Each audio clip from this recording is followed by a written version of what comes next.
Hello students, welcome to Get Set Commerce classes. कैसे आप सब। कल की वीडियो में अपन ने फाइनेंशियल मैनेजमेंट का चैप्टर स्टार्ट कर दिया था। उसको आगे बढ़ने से पहले कल जो पढ़ा था उसको रिवाइज कर लेते हैं एक बार। फाइनेंशियल मैनेजमेंट का बेसिक मतलब क्या होता है कि एफिशिएंट वे से पैसा लेना और एफिशिएंट वे से पैसा इन्वेस्ट करना, और जो सरप्लस आता है उसको डिस्पोज ऑफ करना एफिशिएंट तरीके से। बेसिक मतलब फाइनेंशियल मैनेजमेंट का यही है।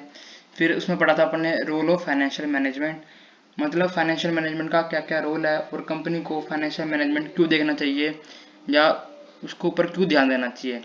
पहला था क्योंकि जो कंपनी की फिक्स एसेट है उसके ऊपर कितना इन्वेस्ट करना है, कितना नहीं लेना चाहिए, उसकी अमाउंट कितनी होनी चाहिए, कितना हैज होना चाहिए, वो फाइनेंशियल मैनेजमेंट आएगा।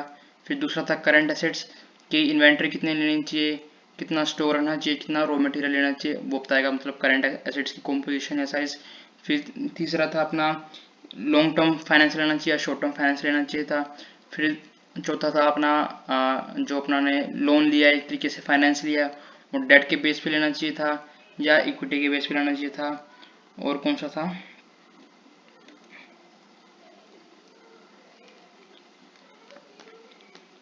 और all items in profit and loss account. जो आप फाइनेंशियल मैनेजमेंट में जो भी पैसा उठाते हैं या कहीं भी पैसा इन्वेस्ट करते हैं तो उसको उसकी जो अमाउंट होती है और प्रॉफिट एंड लॉस के डेबिट और क्रेडिट साइड दोनों को इफेक्ट करती है। फिर था objective of financial management. Basic objective क्या था, maximisation of wealth of equity share holders. फिर था profit maximisation of company, maintenance of liquidity, मतलब कंपनी के पास अच्छा पैसा मेंटेन हो, ठीक है। फिर था प्रॉपर यूटिलाइजेशन ऑफ रिसोर्सेज।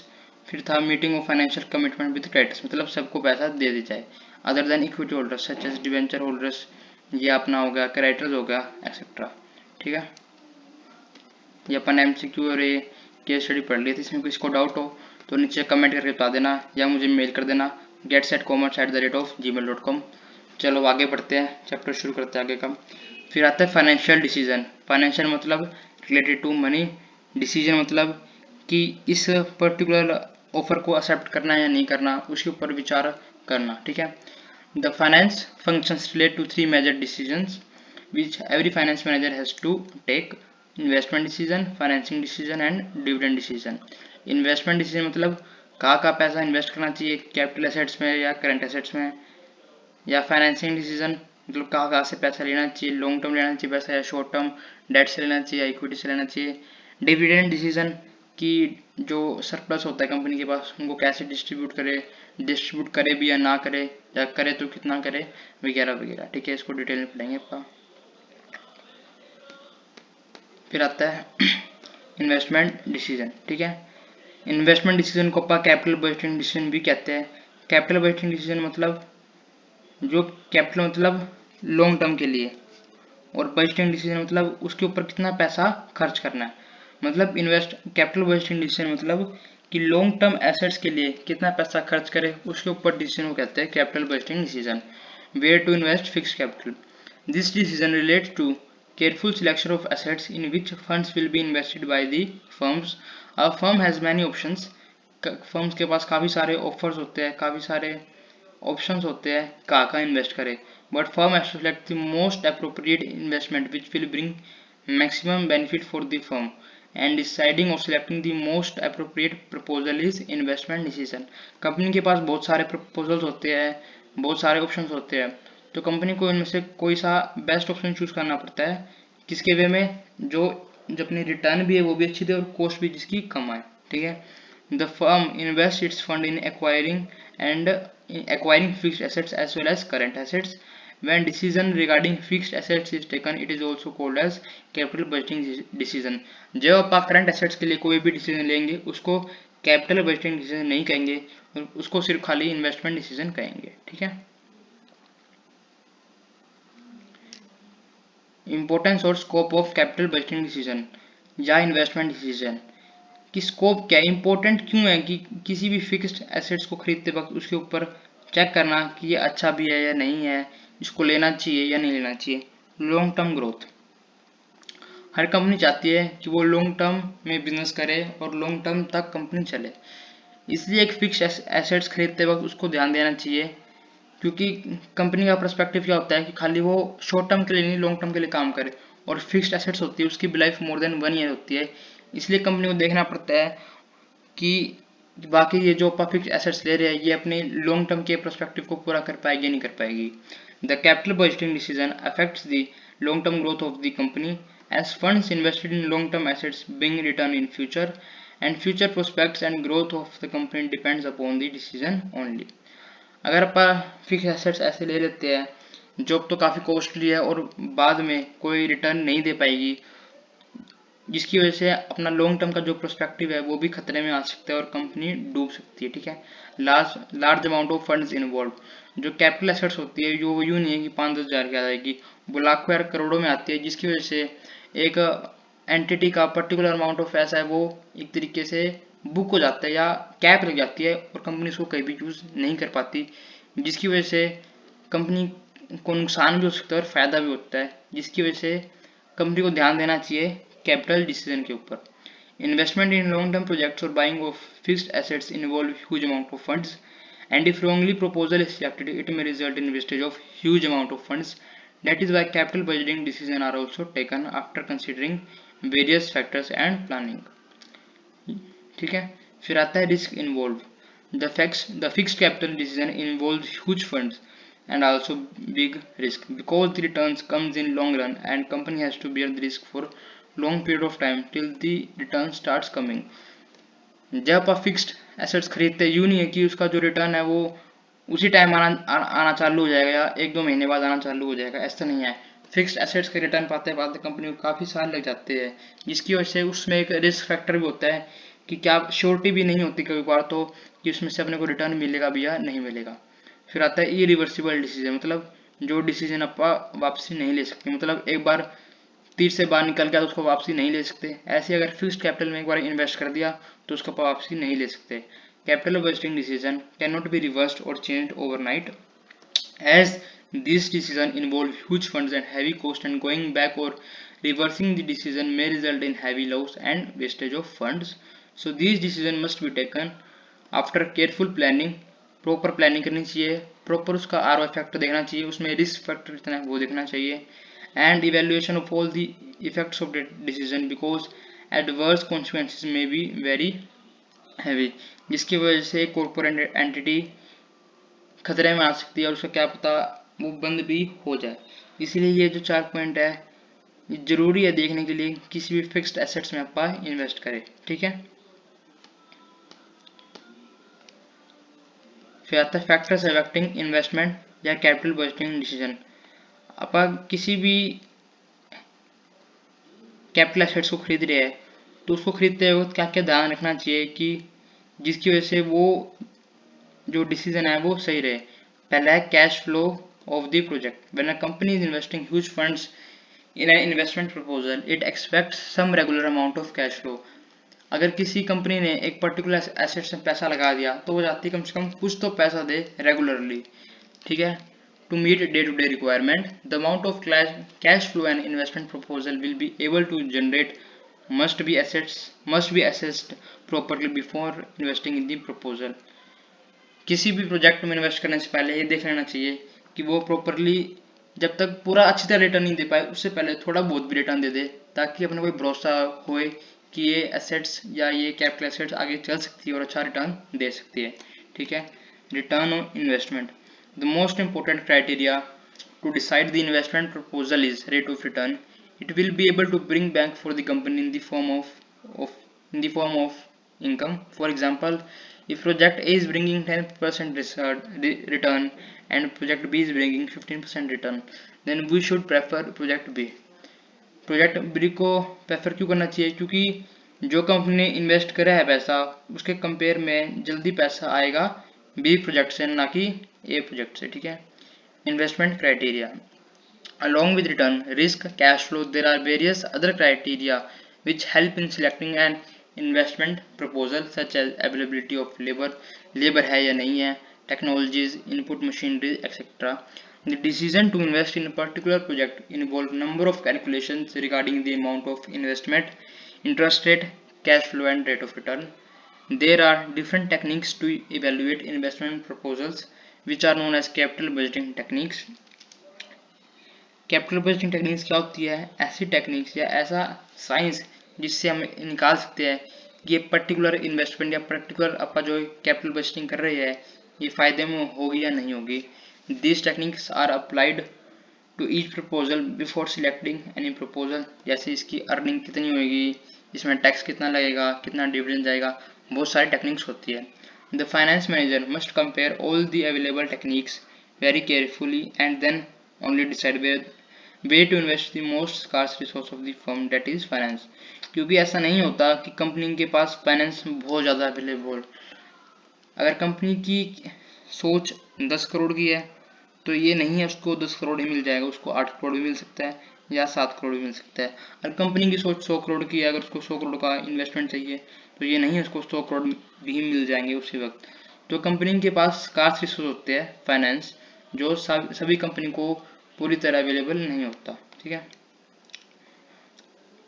तो इसमें डिफरेंस पढ़ लेते हैं कि इम्पोर्टेंस और स्कोप ऑफ इम्पोर्टेंस क्या है कैपिटल बजटिंग की, क्यों करते हैं, और फैक्टर्स अफेक्टिंग इन्वेस्टमेंट, इन दोनों में क्या डिफरेंस है। फैक्टर्स अफेक्टिंग कैपिटल डिसीजन का मतलब विद इन कंपनी में जो जो फैक्टर्स है वो कैसे कैपिटल डिसीजन को इफेक्ट कर सकते हैं। और इम्पोर्टेंस मतलब कि कैपिटल बजटिंग क्यों करनी चाहिए।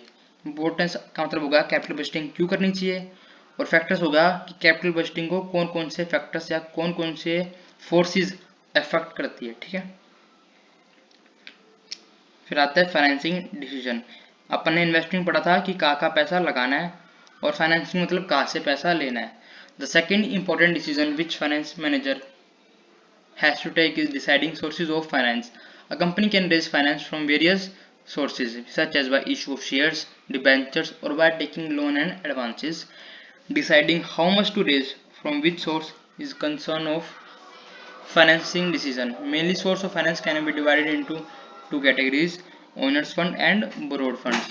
Share capital and retained earning constitute owners, and debentures, loans, bonds etc. constitutes borrowed fund.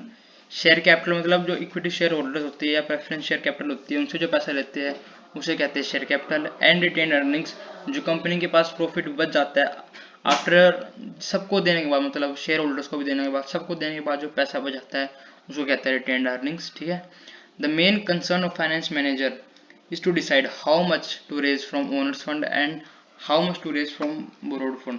General इसका रेशियो 2:1 होता है।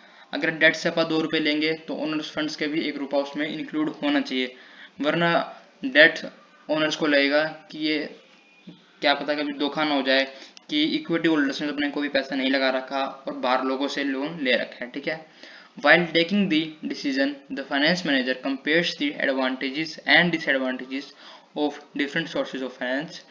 The borrowed funds have to be paid back and involve some degrees of risk, whereas in owned funds there is no fixed commitments of repayment and there is no risk involved। Borrowed funds में क्या risk involve है, उनको regularly एक amount of interest देना पड़ता है। अगर वो इंटरेस्ट नहीं देते तो वो कंपनी को स्यू कर सकते हैं और कंपनी को डिसॉल्व भी करवा सकते हैं कोर्ट में जाके। लेकिन ओनर्स फंड के साथ ऐसा नहीं है, जब भी कंपनी के पास पैसा हो या प्रॉफिट ज़्यादा हो वो कभी भी ओनर्स को दे सकते हैं। ठीक है, but finance manager prefers a mix of both types. Under financing decision companies finance manager fixes a ratio of owners fund and borrowers fund in the capital structure of the company। अपने पढ़ लिया, सबसे best ratio 2:1 होता है। ठीक है, factors affecting financing decision मतलब जो पर फाइनेंस डिसीजन लेने वाले हैं, कहाँ से पैसा लेना है कहाँ से नहीं लेना, उसको कौन कौन सी फोर्सेस कौन कौन से फैक्टर्स इफेक्ट करते हैं। कॉस्ट, उस पर्टिकुलर जहाँ से पैसा ले रहे उसकी कॉस्ट क्या आएगी। The cost of raising finance from various sources is different and finance managers always prefer the source with minimum cost। minimum cost के लिए इससे प्रेफर करते हैं कि जो भी उससे अपने को प्रॉफिट हो, पैसा ले रहे जहाँ लगाएंगे उस जहाँ से प्रॉफिट हो, तो जो कॉस्ट है उसको देने के बाद सरप्लस मनी कंपनी के पास बचाओ। Risk, more risk is associated with borrowed fund as compare to owners fund securities. ये बता दिया क्योंकि उनको रेगुलरली एक अमाउंट ऑफ इंटरेस्ट पे करना पड़ता है। Finance manager compares the risk with cost involved and prefer securities with moderate risk factor। दोनों के रिलेटेड जो भी रिस्क होते हैं उनको फाइनेंस मैनेजर देखता है और जिसमें लेस रिस्क हो उसको ही प्रेफर करता है, ठीक है। कैश फ्लो पोजीशन मतलब the cash flow position of the company also help in selecting the securities. With smooth and steady cash flow, companies can easily afford borrowed fund securities. But when companies have shortage of cash flows, then they must go for owners fund securities only. अगर company के पास अच्छा cash flow है तो company को borrowed fund के लिए जाना चाहिए, क्योंकि उनको एक पर्टिकुलर इंटरेस्ट देना है। उस इंटरेस्ट देने के बाद कंपनी के पास काफ़ी सारा प्रॉफिट बच जाएगा। अगर कंपनी के पास अच्छा कैश फ्लो नहीं है तो उनको ओनर्स फंड के लिए जाना चाहिए, क्योंकि अगर कंपनी के पास पैसा होगा तभी वो ओनर को डिविडेंड या इंटरेस्ट दे पाएगी, ठीक है। फिर आता है कंट्रोल कंसिडरेशंस, मतलब कंपनी में कंट्रोल किसका होगा, ठीक है। If existing shareholders want to retain the complete control of business, then they prefer borrowed fund securities to raise further fund.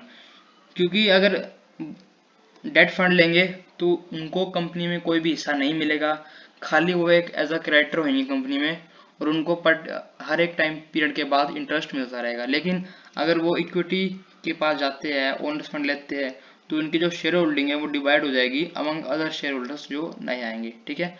Flotation cost अब फाइनेंशियल मार्केट में पढ़ा था, कमर्शियल पेपर के जो इंस्ट्रूमेंट था मनी मार्केट में उसमें पढ़ा था। फ्लोटेशन कॉस्ट क्या होती है, जब आप इक्विटी शेयर इशू करते हैं उसके रिलेटेड जो भी कॉस्ट आती है उसको आप फ्लोटेशन कॉस्ट कहते हैं, ठीक है। It refers to cost involved in issue of securities such as brokers commission, underwriters fees, expenses on prospectus from firm preferred securities which involve least flotation cost, जिसमें सिक्योरिटीज इशू करने की less cost आए companies उसको ही prefer करती है, ठीक है। Fixed operating cost, if a company is having a fixed operating cost then they must prefer owners fund, because due to high fixed operational cost the company may not be able to pay interest on debt securities which can cause serious troubles for company. Fixed operating cost का मतलब जो fixed है company के लिए वो जाना ही जाना है, चाहे कंपनी के पास प्रॉफिट हो या ना हो। अगर कंपनी के पास अच्छा ज़्यादा फिक्स्ड ऑपरेटिंग कॉस्ट है तो कंपनी को ओनर्स फंड के लिए जाना चाहिए, और अगर फिक्स्ड ऑपरेटिंग कॉस्ट कम है तो डेट फंड के लिए जाना चाहिए, क्योंकि अगर ज़्यादा ऑपरेटिंग कॉस्ट होगी तो ये जरूरी नहीं है कि ओनर्स फंड को पैसा दिया भी जाए, ओनर्स के जो पैसा लगता है उसको पैसा एज अ रिटर्न में दिया जाए। लेकिन अगर फिक्स्ड ऑपरेटिंग कॉस्ट हाई होती है और डेट फंड ले लेते हैं और किसी तरह डेट फंड्स के पैसे नहीं दिए जाते हैं, उनको इंटरेस्ट नहीं देते, तो वो कंपनी को सू कर सकती है और कोर्ट में जाके उसको डिसॉल्व भी करा सकती है, ठीक है। State of capital market, this condition in capital market also help in deciding the type of securities to be raised. During boom period, it is easy to sell equity shares as people are ready to take risk, whereas during depression period there is more demand for debt securities in capital market. तीन stage होते हैं capital market में, एक तो होता है boom, एक होता है रिसेशन और एक तो होता है मतलब एक साइकिल की चलती है, ठीक है, ऐसे ऊपर नीचे, ठीक है। अगर बूम होता है तो कोई भी शेयर इक्विटी शेयर में इन्वेस्ट कर सकता है, क्योंकि अच्छा रिटर्न मिल सकता है, क्योंकि जो इकोनॉमी वो बूम पे होगी। लेकिन अगर जब डिप्रेशन में होगी तब बट एक मतलब एक तरीके से सिक्योरिटी नहीं होती इक्विटी होल्डर्स के पास कि उनको पैसा मिलेगा भी। लेकिन अगर वो डेट सिक्योरिटीज ले लेते हैं तो जो डेट ओनर्स होते हैं उनको एक सिक्योरिटी मिल जाती है कि उनको एक पर्टिकुलर इंटरेस्ट मिलेगा, चाहे कंपनी के पास प्रॉफिट हो या ना हो, ठीक है। ये हो गए फैक्टर्स अफेक्टिंग फाइनेंसिंग डिसीजन, ठीक है। Cost, risk, cash flow position, control considerations, flotation cost, fixed operating cost and state of capital market. अब चलो अपन यही पढ़ते हैं यहाँ तक। कल अपन पढ़ेंगे डिविडेंड डिसीजन। डिविडेंड डिसीजन का मतलब क्या होता है और कौन कौन से फैक्टर्स इसमें इन्वॉल्व होते हैं या कौन कौन से फोर्सेस एक पर्टिकुलर डिविडेंड डिसीजन को इफेक्ट करते हैं, ठीक है। अगर किसी को इसमें कोई भी डाउट हो तो नीचे कमेंट करके बता देना या मुझे मेल कर देना getsetcommerce@gmail.com। Thank you and bye bye.